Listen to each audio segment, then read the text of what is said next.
সবাইকে good morning.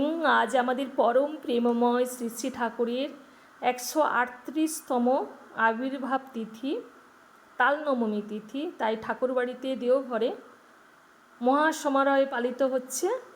আর ঠাকুরবাড়ি থেকেই বারণ আছে যে কোনো মন্দিরে সৎসঙ্গ করা যাবে না, বা ভাদ্র পরিক্রমায় যে প্রত্যেক দিন গুরুভাইদের বাড়িতে যে সৎসঙ্গ হতো সেটাও দুদিন বন্ধ থাকবে। আমরা বাড়িতে বাড়িতে ঠাকুরের নাম ধ্যান গান করব। এই যে পুজো করব, প্রস্তুতি নিচ্ছি। আমরা ঠাকুরকে নিয়ে খুব ভালো আছি, আনন্দে আছি। সবাই খুব ভালো থাকবেন। আজকে রান্না করছি দেখায়, ঝিঙ্গা ভাজা করব। ঝিঙ্গাটাকে কেটে লবণ হলুদ মেখে রেখেছি। চালতার চাটনি করব, আর এই যে মোচা রান্না করব। সেদ্ধ করে নিয়েছি আলু দিয়ে। ডাল হয়ে গেছে, কড়াইটা গরম হয়ে গেছে।